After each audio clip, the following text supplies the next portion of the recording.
Hey guys, it's Red and welcome back to Building with Red. Today I built a little cave waterfall. I think that this is a really good build, not to be too narcissistic, but I really like it. And I think it's a good way to help people with making waterfalls and also making like cave builds.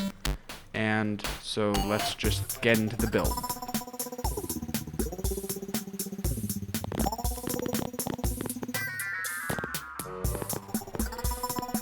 Now, before we actually work on the waterfall, I actually decided to make a little bit of a cave system, obviously overground cave system, using sandstone blocks painted gray. And this makes it look pretty nice.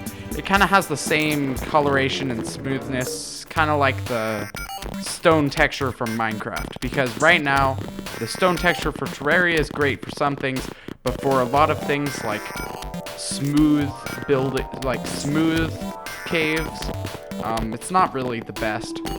And so I just filled in a little bit of a base of that, and then afterwards I started on the waterfall itself.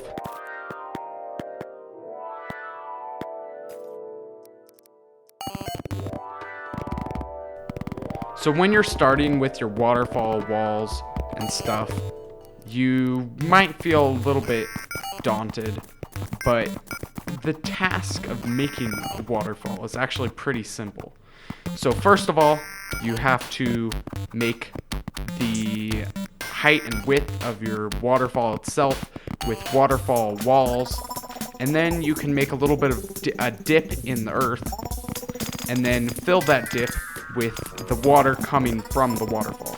And then you can fill around that with stone walls or whatever you want. I later changed the stone walls to cavern walls, which are naturally generated, so you can only get that through mods or T-edit.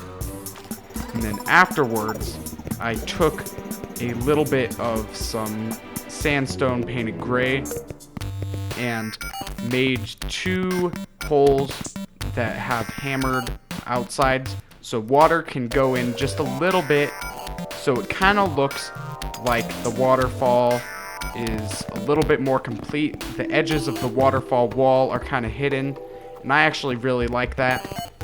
And then afterwards, obviously, I just kind of make the rest of the rock, and then after that I use first ultra bright fire block, and then afterwards, a little bit later, I switched it out for ichor fire block.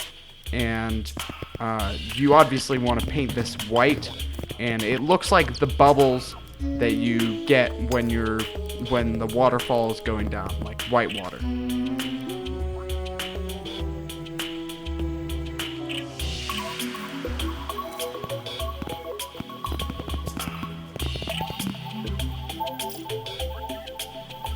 Now that I've finished with the actual waterfall part, I continue with my cavern building. First of all, I make like little archways of stone wall, which I will eventually replace with cavern wall. And then I add the stalactites and stalagmites on the top, or I believe it's stalactites on the top. And then I finish up the ceiling of the cavern.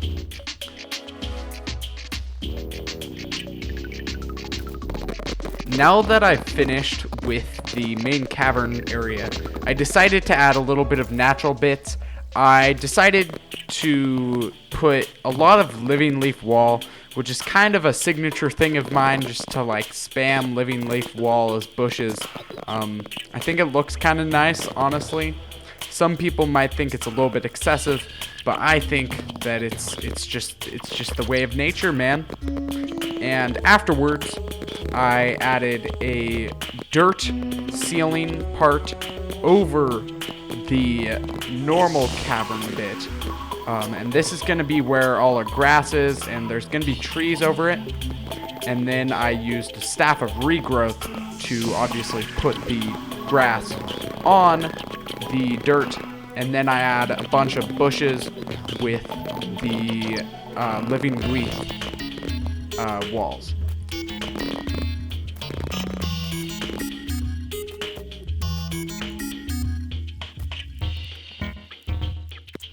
One thing that's really great with using both the cheat sheet and the heroes mod is that you can actually copy and paste certain items in the world with the cheat sheet mod.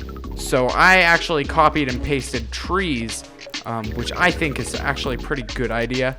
And then after I copy and pasted trees, you kind of have to fix it a little bit. Sometimes you have to add more walls because it actually copies and pastes air too.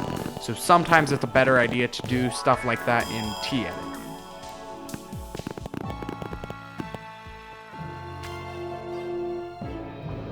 Now speaking of T-Edit, I actually go into T-Edit next and use the Cave 8 natural texture to replace the stone wall texture, because honestly stone walls kind of look a little ugly.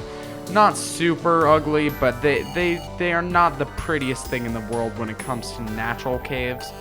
And so I just switch them out with the good old Cave Wall 8, obviously, because that's what I said.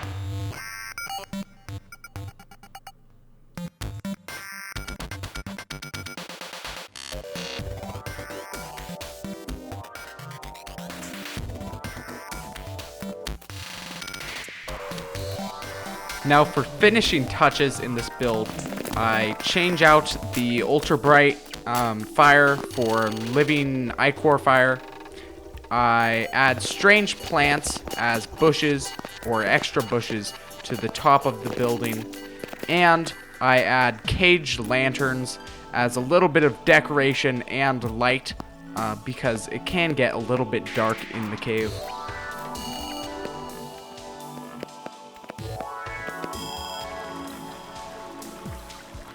And that's about it for this episode of Building with Red. I really enjoyed building this building and editing the video. It's pretty fun to edit these types of videos. It's a lot different than editing the normal Let's Play or the normal weekly Wheatloaf or the normal game reviews. It's a little bit different, and I hope you did like it too.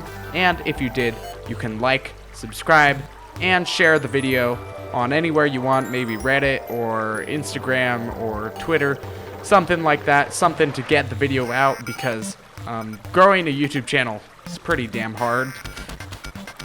So I'll see you guys later, and goodbye.